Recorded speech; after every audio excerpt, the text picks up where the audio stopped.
Sa nakita ko kasi, may nakita akong maraming kulang sa BICAM report.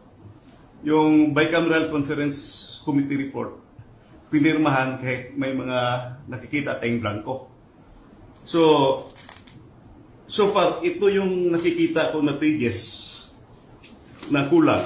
Page SP11, page SP12, page SP13, page SP15, page SP17, page SP20, page SP21, page SP22, page SP36, page SP37, page SP162, page SP168, page SP183. Mostly from the Department of Agriculture and on unprogrammed appropriations. So let's go directly to the page SP11 to SP12. Pwede naman siguro i-flash ito sa ating screen, no? Nahalata ko siya kasi Mayor, Mr. President, na maraming, at saka Harvey, maraming blanco. And these are not, I would say, ordinary figures because these figures will reach to billions of pesos. So, tingnan natin sa page SP11 to SP12. Line 49. After the acronym NIA, delete the amount in figures 74 billion 570 million 743,000 and replace with blank. Kita naman sa screen. Line number 52. After the acronym PCA, delete the amount in figures 889 million 065,000 and replace with blank.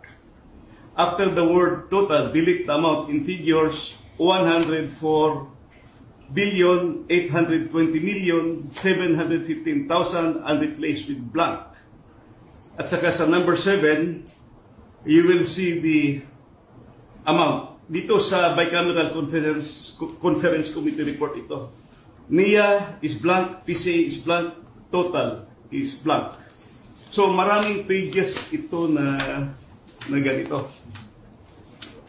Kung isa-isahin natin, I think 13 pages pa yung nakita ko na blanco at saka pati na yun sa unprogrammed appropriations.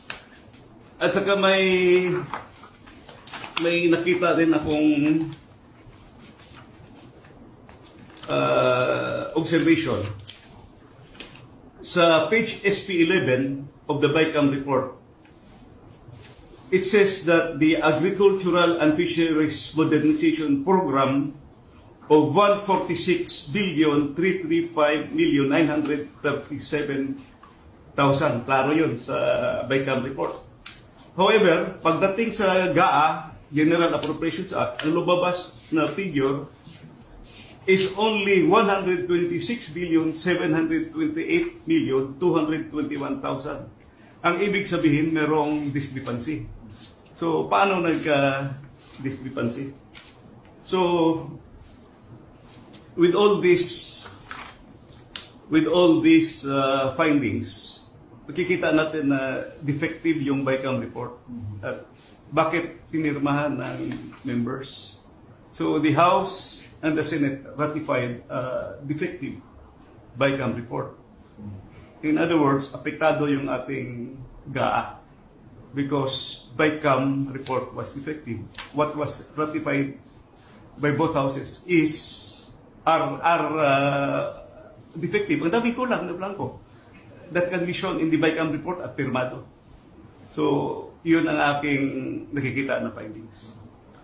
Thank you, Congressman Sid. Just before we get the input, the insights of President Duterte, just to refresh the timeline, this bicameral report was signed and ratified last December 11. Yes, December 11, ang final meeting nila ng Bicameral Conference Committee report at pinirmahan ng members.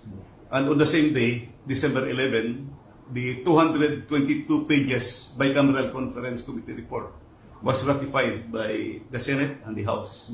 So both houses ratified it, and the enrolled bill was signed by the President December 30, 2024. Correct.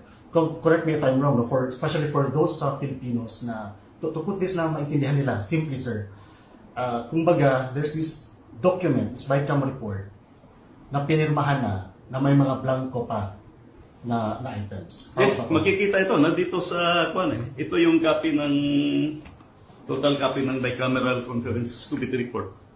Nandito yung 222 pages. May mga vacant pages. I really don't know kung paano lumabas na may figure na pagdating sa GAA. Okay. Thank you po. Mr. President, sir, what's your comment on this particular issue?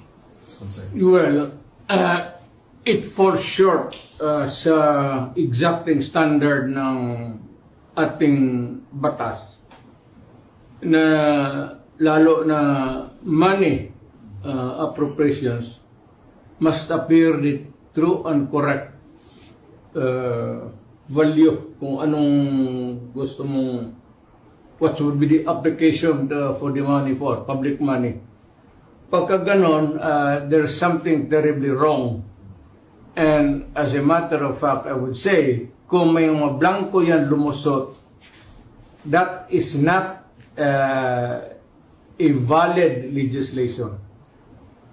Kung nasa batas na yan, lumabas na yan ng blanco-blanco, either it could be filled up before or after sa Congress, pagka ganon, what must be submitted is the true and correct figure coming out as prepared by the budget submitted to Congress for appropriation. Pagkaputol-putol yan o may kulang, that is not a valid budget for implementation as law. It's not only inaccurate, but I think the budget is in totality invalid. Hindi na pwede mag-blanco-blanco dyan sa pera ng tao. Ano ka man? It's people's money. Maglagay ka ng mga mga provisions, but without the true and correct items or money that would be appropriated by Congress, by the people owning the money. So everything must be explained clear, patent, without doubt na itong pera na ito para ito sa ganito. Itong para na ito para sa eskwelahan, ito para sa agriculture. But you do not leave any item there vacant. Itong pera na ito blanco to be filled up later on. That is not allowed by law. And that budget is already I would like to remind Congress, mali ho yan. It's invalid. Please correct it. Or recall the budget and demand an explanation kung bakit dumating sa inyo yan na ganun kablangko. We are not, para ka binigyan ka ng blanco check dyan, o sige, bahala na kung ano ilagay ninyo. In the same manner, yung mga blanco-blanco dyan, whatever or whoever corresponds to that particular item is free to just fill up the amount. That is not by all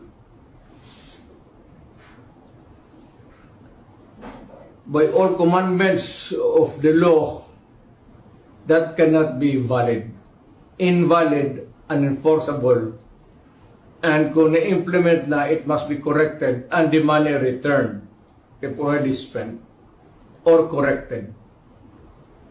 And kung sino man ang ano niyan, they have to give us the explanation. Otherwise, sabihin ko sa mga Pilipino, huwag na kayo magbayad ng buwis ninyo. Ganun lang naman, pinagsasayan ito mga kumang na to,